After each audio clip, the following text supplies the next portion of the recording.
en el Evangelio según Marcos. Evangelio según Marcos, en el capítulo 9. Y vamos a leer entonces desde el versículo 14 hasta el 29. Y dice así la palabra del Señor.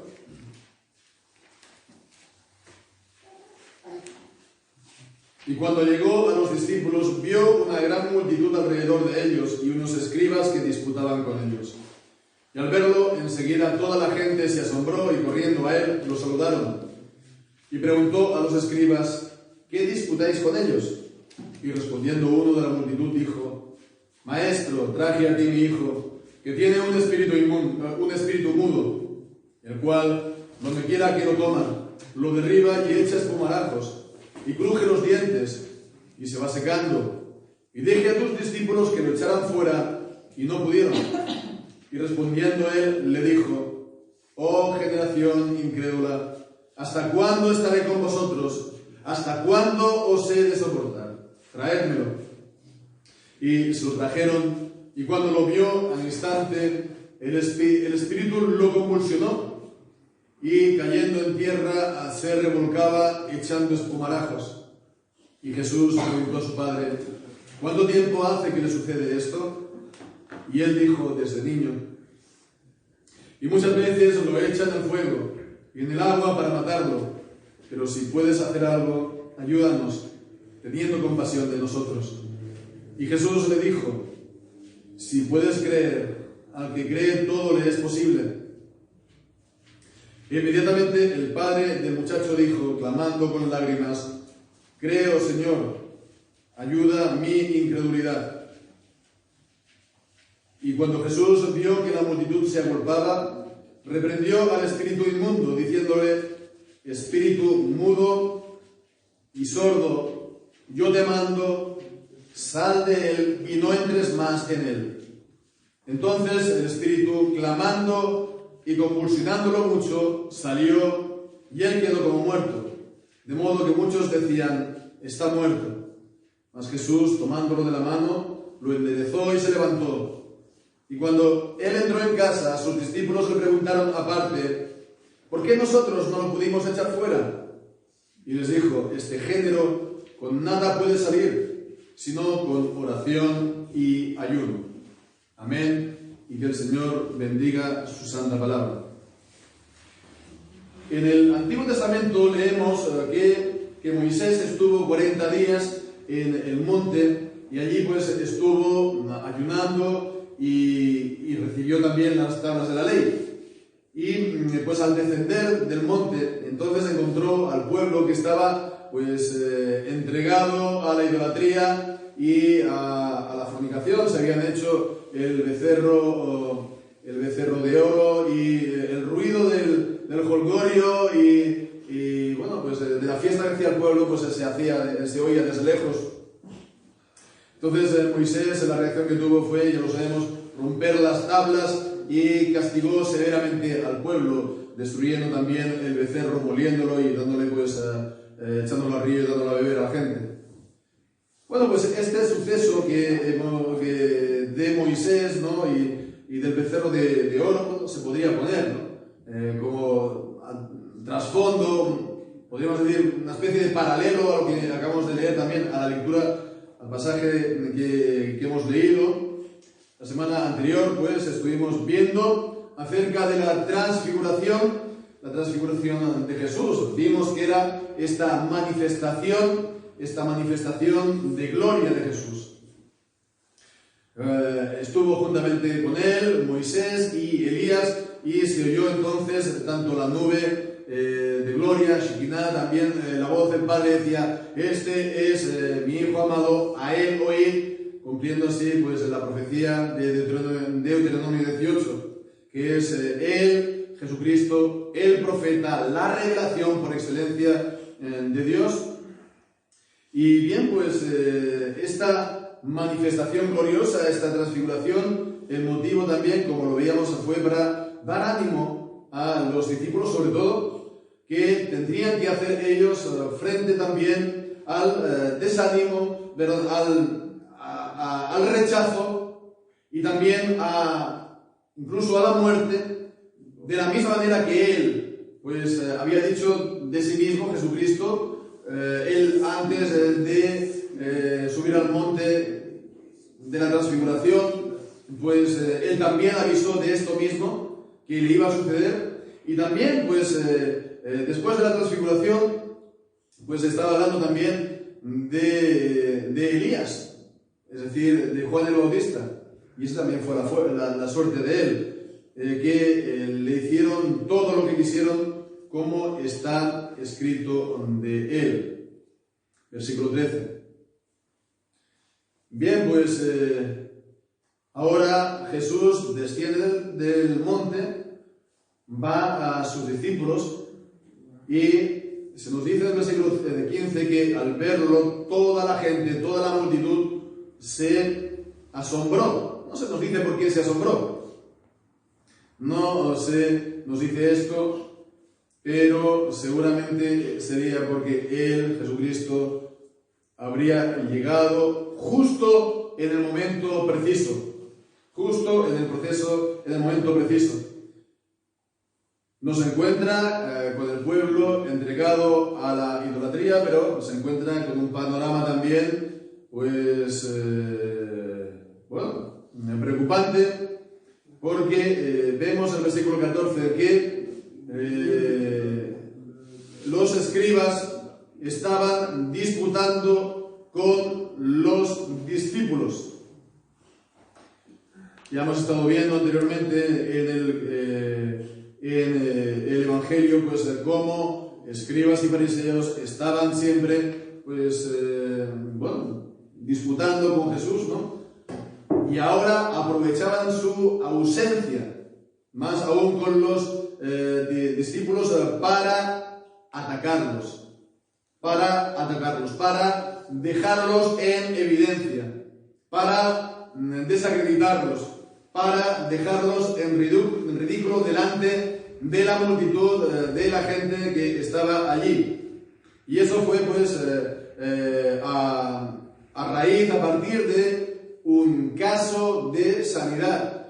Jesús había pasado, como hemos visto también en el Evangelio hasta ahora, pues había pasado por pueblos y ciudades y había sanado a todos aquellos que le habían presentado. Jesucristo también había dado el poder para sanar a sus discípulos, y en su ausencia entonces se había dado este caso de sanidad, de exorcismo de un chico, de un joven, al cual los discípulos no habían podido sanear, no habían podido hacer nada. Y los escribas, por lo tanto, aprovechan esto para, pues, podemos imaginarnos, burlarse, o para desacreditarlo, para, pues, dejar en evidencia a los discípulos, al maestro y al camino cristiano, que, pues vemos que en este caso, en este pasaje, hay una palabra que se repite una y otra vez de distintas maneras, que es la palabra, pues, poder. Se dice, pues, de una u otra manera, en el versículo 18, por ejemplo, el Padre dice: lo traje a los discípulos para que lo echaran fuera y no pudieron. O también, pues, en el versículo 22 dice: si puedes hacer algo, ayúdanos. Versículo 23: si puedes creer, al que cree todo le es posible. Vemos que también a lo último, en el versículo 28 y 29, dice: ¿por qué nosotros no lo pudimos hacer? Y el versículo 29, este género: con nada puede salir. ¿No? Siempre vemos el verbo poder de distintas maneras, ¿no? Siempre se nos está hablando de lo que unos u otros pueden o no pueden hacer frente a este caso en particular, a este drama, esta tragedia familiar, ¿no?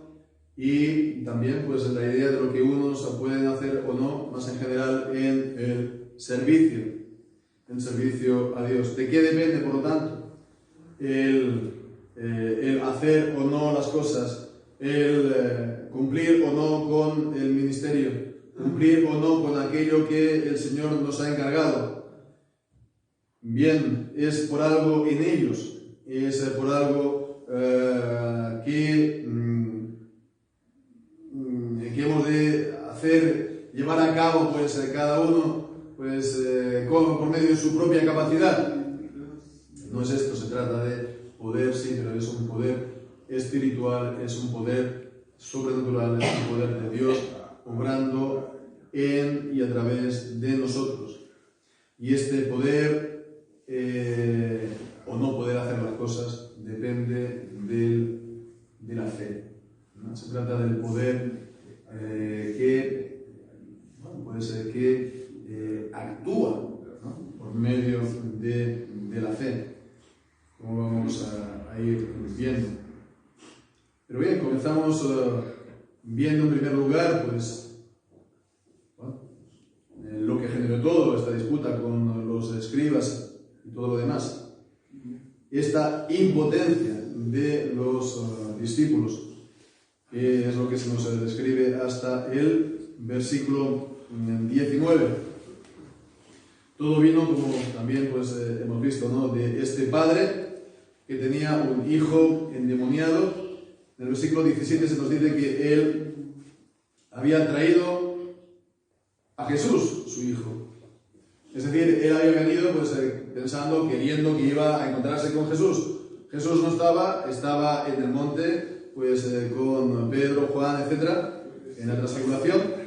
Entonces les puso el caso a los discípulos para que pudieran hacer algo. Pero ellos, dice, no pudieron. Bueno, pues antes de nada, pues creo que tenemos que detenernos aquí un poco y considerar este caso, ¿no? Porque este hijo, ¿no?, se nos dice que él pues no hablaba, ¿no? Él, versículo 17, tiene un espíritu mudo. Y en el versículo 25 también pues vemos que la reflexión de Jesús dice espíritu mudo y sordo. Entonces, él no oía, él tampoco hablaba. Y bueno, por la descripción de lo que leemos aquí en el versículo 18, donde quiera que lo toma, lo derriba, echa espumarajos, cruje los dientes y se va secando, pues hoy diríamos que sería algo pues parecido a la epilepsia, ¿no? Y bien, pues sin embargo, además de esto, se nos está diciendo que esto era causado por un demonio, ¿no? Los versículos 17 y 18 y en el versículo también 20 se nos habla de un espíritu, el espíritu mudo, el espíritu sordo y mudo del versículo 25, o en el versículo 20 también se nos habla del espíritu que lo convulsionó, en el versículo 25 también se nos habla del espíritu inmundo. Y que, por lo tanto, era un caso de posesión. Versículo 18, donde quiera que lo toma, ¿no? Y también, pues, que ocurría esto, el espíritu, pues, lo que quería hacer era acabar con él, ¿no? Con la intención de matarlo. El versículo 20, ¿no? Lo convulsiona cayendo en tierra. El versículo...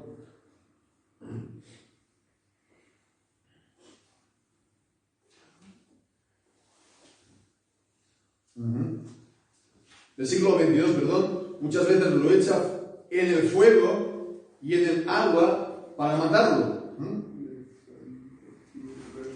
Entonces, bueno, pues algunos, ya digo, pues viendo esto que habla de un cuadro, podríamos decir, clínico y hablando también pues de demonios, ¿no? Pues la mentalidad un poco, la mentalidad racionalista, ¿no? Moderna, etcétera, que excluye lo sobrenatural, pues rápidamente diría, no, esto es una manera anticuada de hablar, ¿no?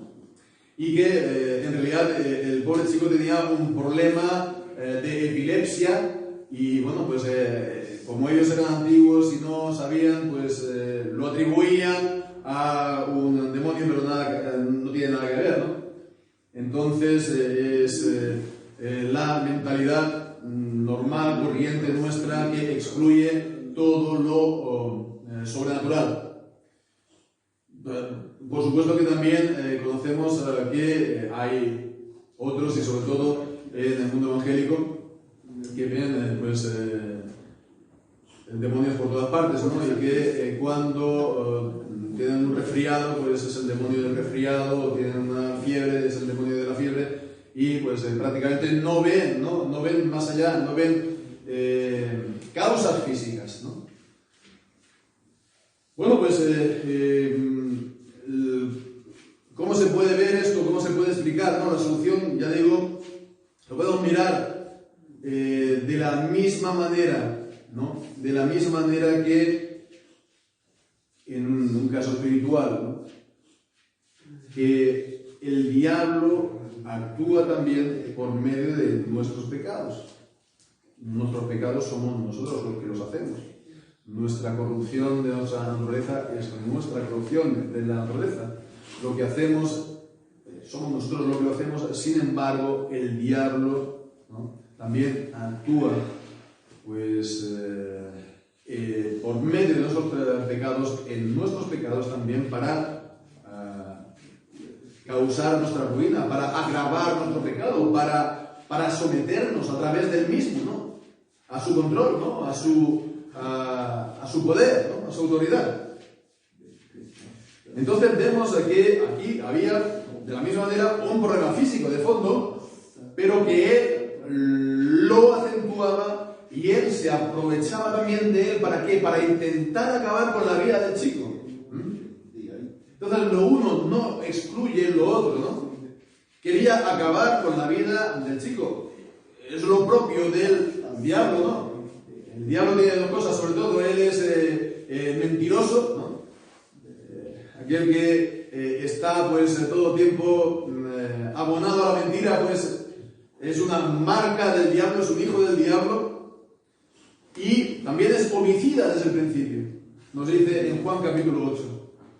Él pues por medio de la tentación y del pecado pues ha traído la muerte espiritual y también la física a la humanidad, ¿no?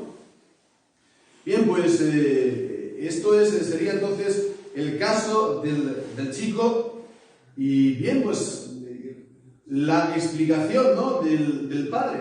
Lo he traído a tus discípulos y ellos no pudieron, versículo 18. Y a continuación inmediatamente tenemos la respuesta de Jesús, versículo 19. Respondiendo él, le dijo: oh generación incrédula, ¿hasta cuándo estaré con vosotros? ¿Hasta cuándo os he de soportar? Oh generación incrédula. Este es un suceso de la vida de Jesús que también lo encontramos en el resto de los sinópticos, en Mateo y también en Lucas, y en los dos, en Mateo y Lucas, la exclamación de Jesús es: oh generación incrédula y perversa. Incrédula y perversa. Y este lenguaje evoca también lo que dijo en su día Moisés en Deuteronomio capítulo 32 y versículo 5.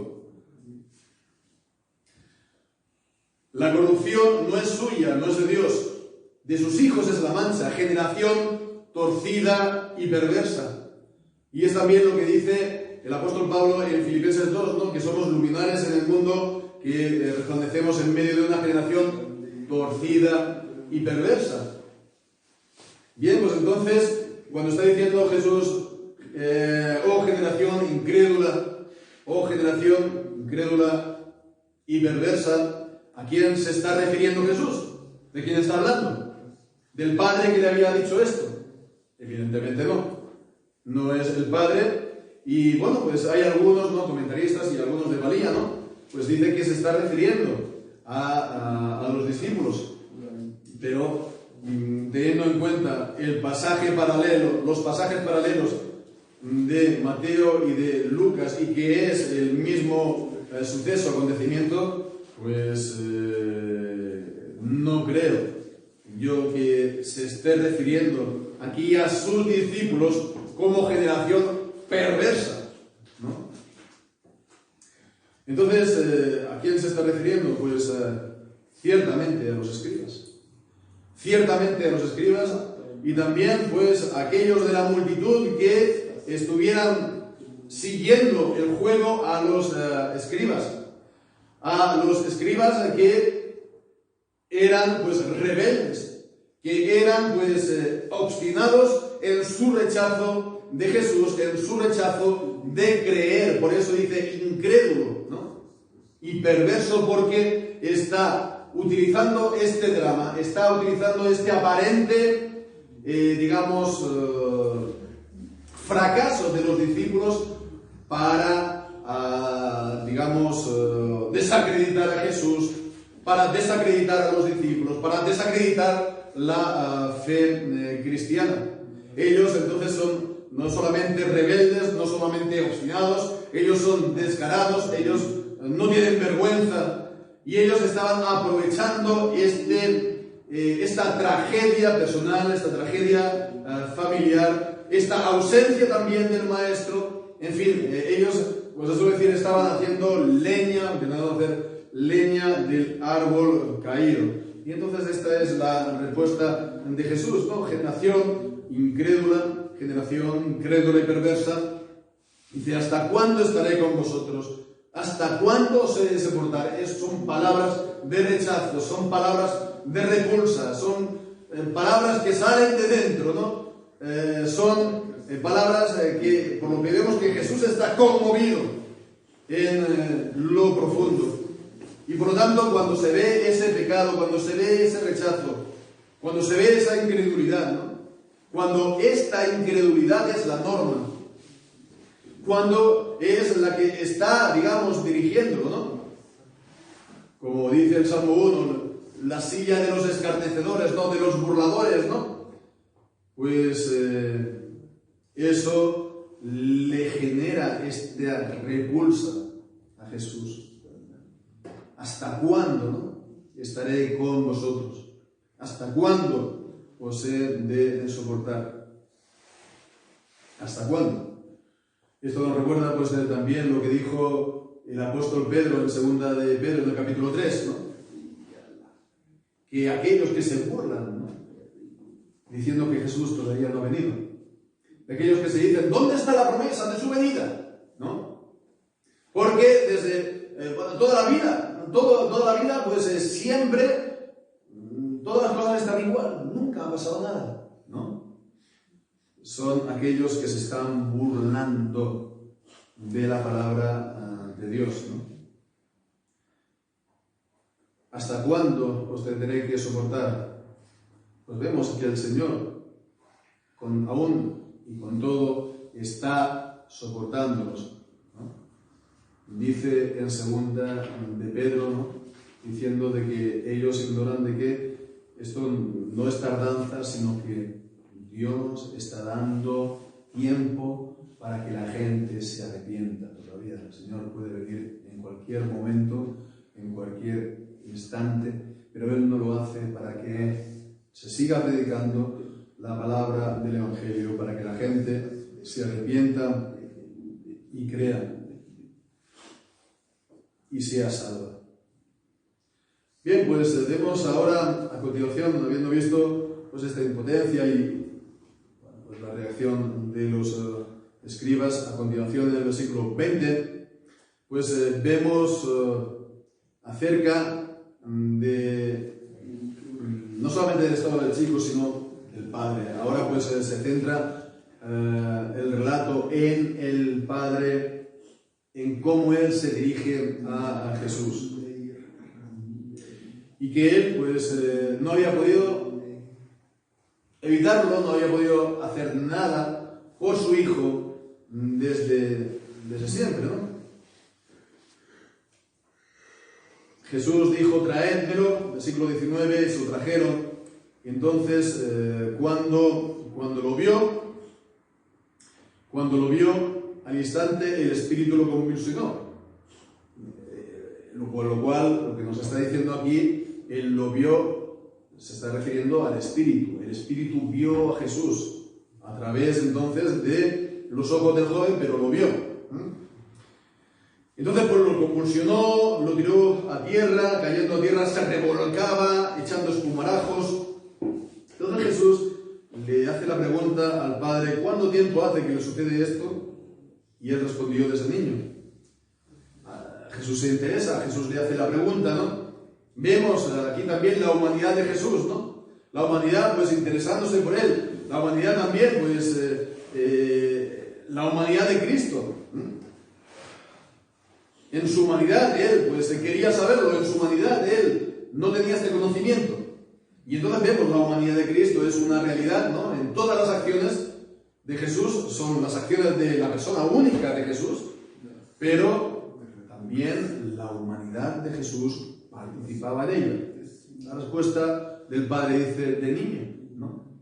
De niño, por lo tanto, tenía ese problema del espíritu inmundo, con lo cual vemos que la realidad del pecado es una realidad que es inherente, que está siempre con el ser humano.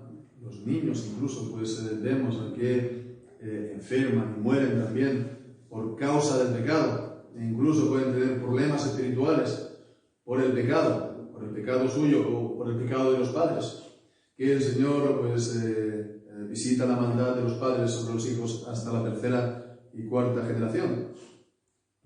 No es cierto que los niños pequeños sean inocentes, ¿no?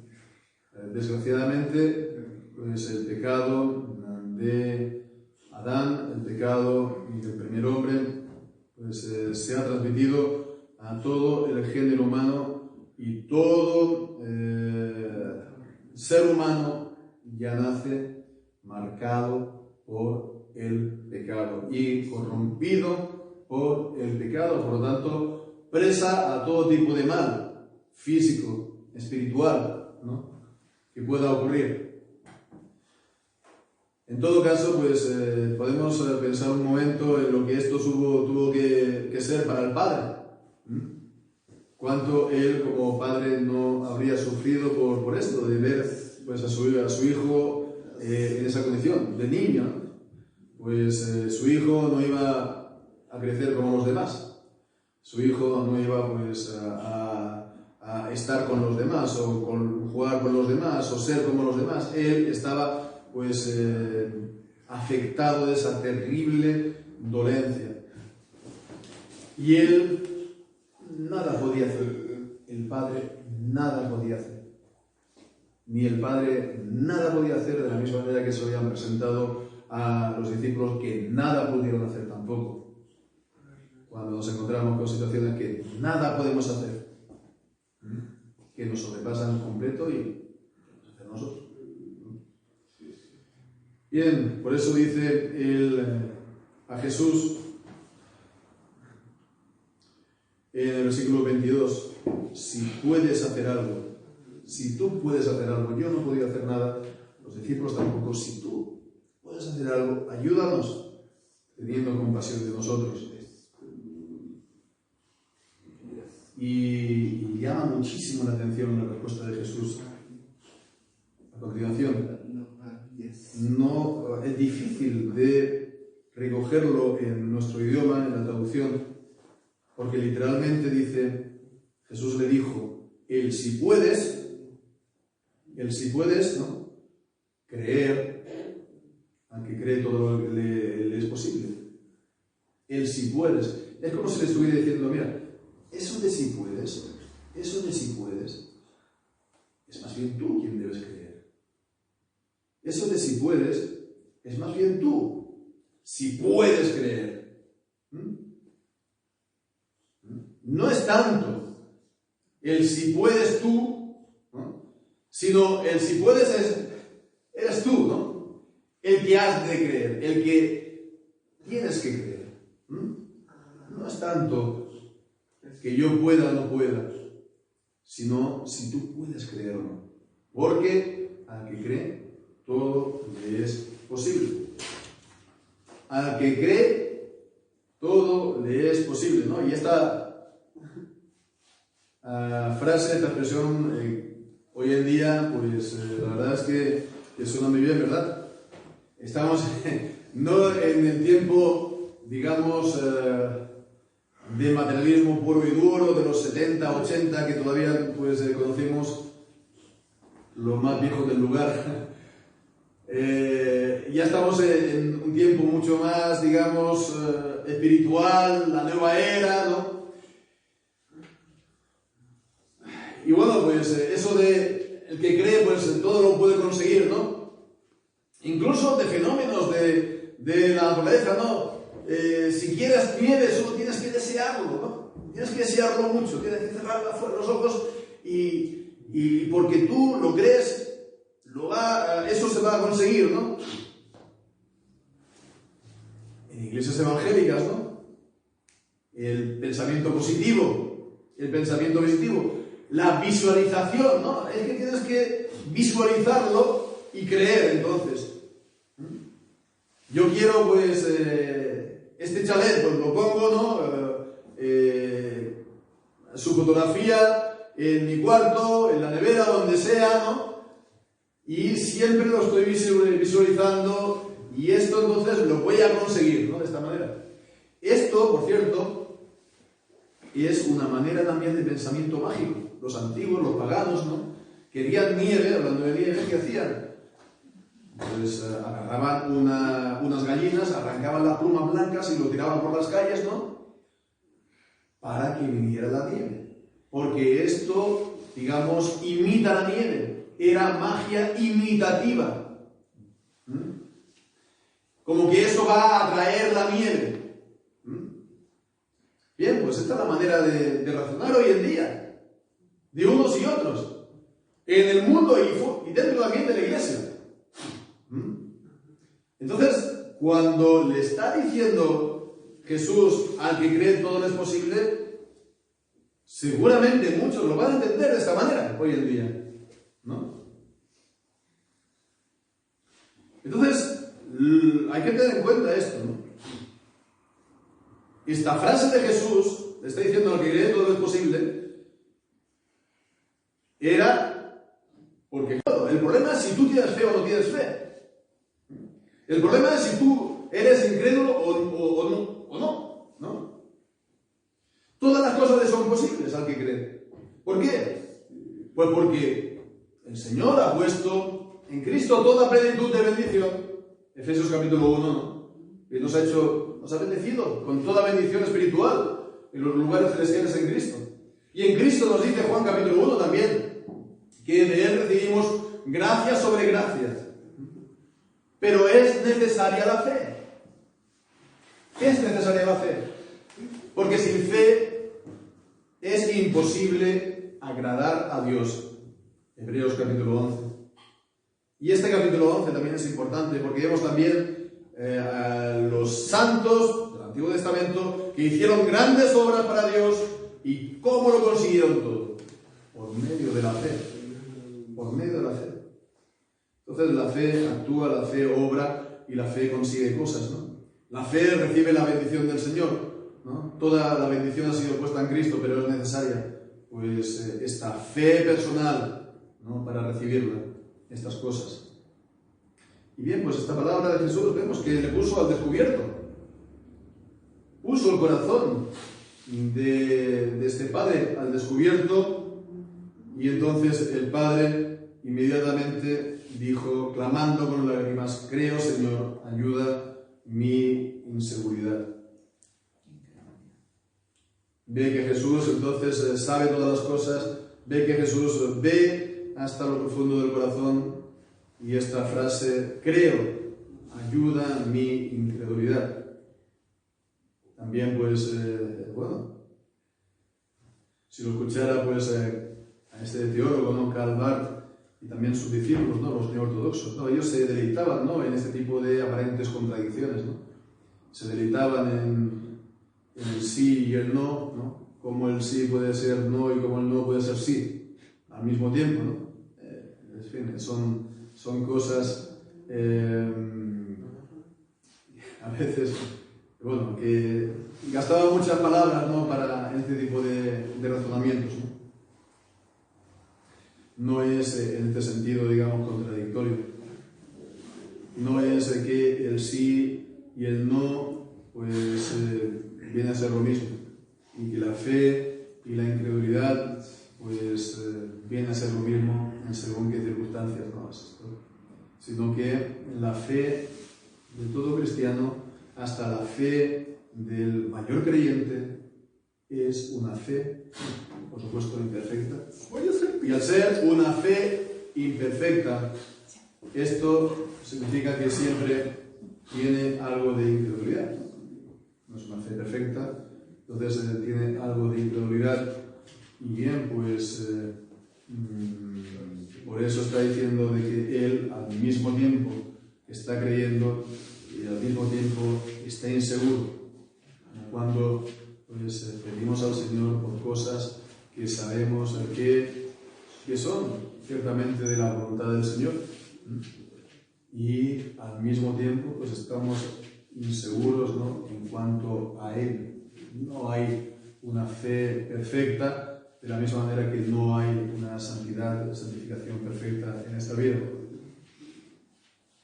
Entonces, ¿cómo saber pues, este tipo de cosas? ¿Cómo saber que lo vamos a recibir? Pues hemos de orar pues, con confianza de ser oídos por el Señor, y con confianza también cuando estamos orando en su voluntad, apoyándonos entonces en sus promesas, apoyándonos en su palabra, que es lo que sabemos que es verdaderamente su voluntad, ¿no? Y bien, pues entonces tuvo este ruego, y Jesús entonces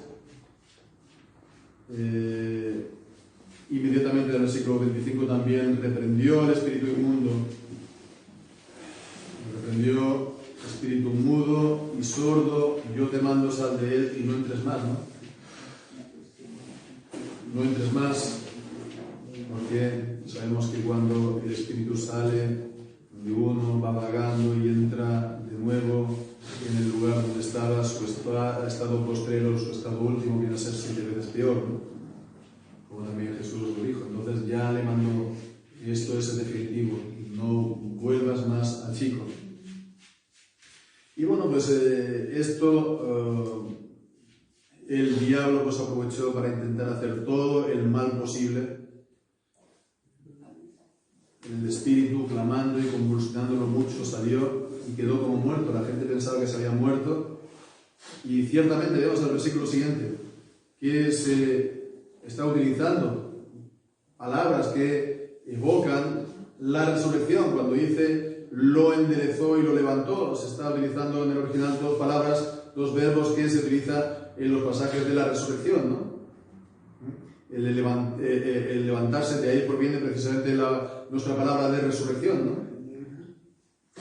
Entonces, bueno, fue una resurrección espiritual para el chico, porque él había pasado de la muerte espiritual, de estar bajo el control del diablo por medio de este demonio, a ser libre. Él había estado en la potestad de las tinieblas y ahora está pues en la luz. Y es lo mismo cuando pues nos convertimos, el Señor nos convierte, nos pasa de la potestad del diablo al reino de su luz admirable. Y somos libres para poder dejar de hacer la voluntad del diablo para poder hacer la voluntad de Dios. Bien, pues entonces ya por último queda la pregunta, ¿no? La pregunta última final de los discípulos en el versículo pues 28. ¿Por qué nosotros no lo pudimos? ¿A qué es debido que nosotros no pudimos hacer nada? bueno, pues, ¿cómo es que no, si Jesús ya les había dado ese poder, esa potestad, ¿no? En capítulo 3, versículo 15, cuando los envió a predicar, dijo que les dio potestad, autoridad para sanar enfermos y echar fuera demonios. O también en el capítulo 6, incluso versículo 7, llamó a los 12 y comenzó a enviarlos de 2 en 2 y les dio autoridad sobre los espíritus inmundos.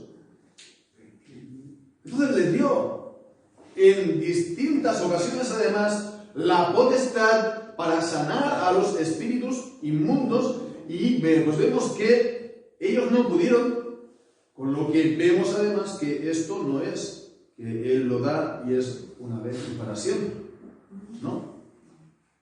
Y que entonces ese poder, esa autoridad va a estar siempre al mismo grado, al mismo nivel, con la misma intensidad, hagan ellos lo que hagan.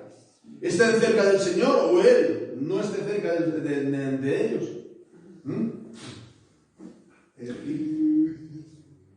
Vemos que es como la conversión. Algunos se piensan que la conversión es yo me convierto un día y ya, pues ya está, ¿no? Es para siempre, sí, por supuesto para siempre, pero hemos de convertirnos de nuestros pecados a diario, ¿no? Hemos de a diario pedir perdón. No es que yo pido perdón por todos mis pecados pasados, presentes y también los futuros, ¿no? Cada vez que pecamos al Señor, contra el Señor, hemos de estar pues confesando nuestros pecados.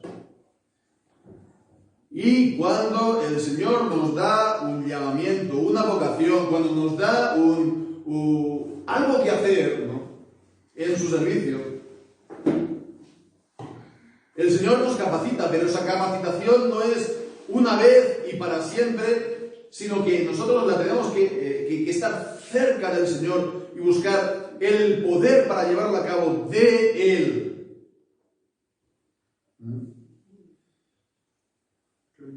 Hemos de ver que hay cosas que también requieren pues una mayor medida del Espíritu, una mayor medida de gracia del Señor.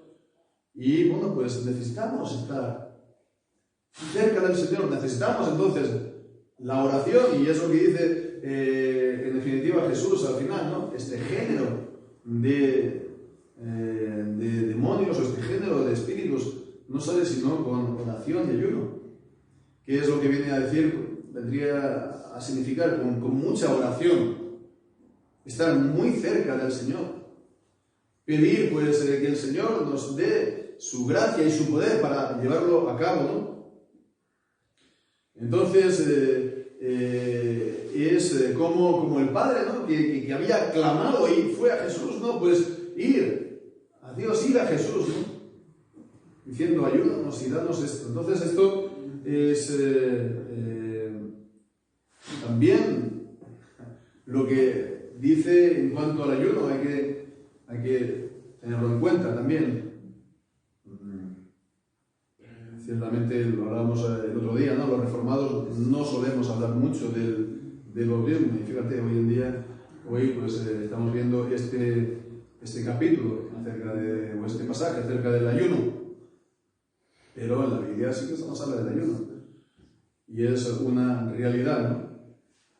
Y bueno, incluso en el directorio del culto público hay un apartado acerca del ayuno, de cómo realizar el ayuno en la iglesia e incluso también en las familias, ¿no? Y bueno, pues no podemos entrar en detalle, por supuesto, pero vemos allí sobre todo la importancia que se da a la palabra de Dios, ¿no? Que el tiempo de ayuno también es para buscar porciones de la palabra de Dios que concuerden o que sean apropiadas al momento, la ocasión, y también la oración, ¿no? Si dejamos de comer es para humillarnos delante del Señor y también para emplear ese tiempo en buscar al Señor por medio de la lectura de la palabra y por medio de las oraciones. No hay que olvidar que el ayuno, ¿no?, en la Biblia es lamentación, es arrepentimiento. El ayuno en la Biblia es despojarse de sí, es renuncia a sí mismo. Y es entonces, ¿para qué? Para volverse a Dios. Es una imagen, ¿no?, del arrepentimiento, es algo que acompaña al arrepentimiento. Y es algo para que busquemos al Señor, para que el Señor venga a nosotros y nos sea favorable y nos sea propicio. Y bien, pues entonces vemos, es lo que se tiene que hacer. La lección en general pues, de este pasaje es que en el servicio del Señor, en la vida espiritual, pues nos hemos de humillar y no llevarla a cabo sobre nuestras propias fuerzas, nuestra propia capacidad, nuestro propio poder. No es por nuestra sabiduría o inteligencia, sino por el Espíritu del Señor, como dice Zacarías. Hemos de estar en oración, hemos de estar asidos a su palabra, y es de esta manera como solamente de esta manera vamos a poder ser de ayuda para los demás. De esta manera como vamos a ser también verdaderamente representantes de Cristo ante los demás y presentarles a Él, porque no está en nuestra mano o en nuestro poder hacerlo, o incluso llegar a hacer grandes obras para el Señor, saltar bastiones del enemigo y hacer retroceder las puertas del enemigo, hacer retroceder las puertas del infierno, que es también las promesas que el Señor ha dado a su iglesia, y es lo que debemos estar también anhelando, también lo que el mundo necesita ver. Nos quiera entonces el Señor venir de gracia y en poder a nosotros, para que, como hemos visto también en este pasaje, hacer callar a un pueblo rebelde y contradictor. Amén. Pues que desee que el Señor bendiga a sus santos.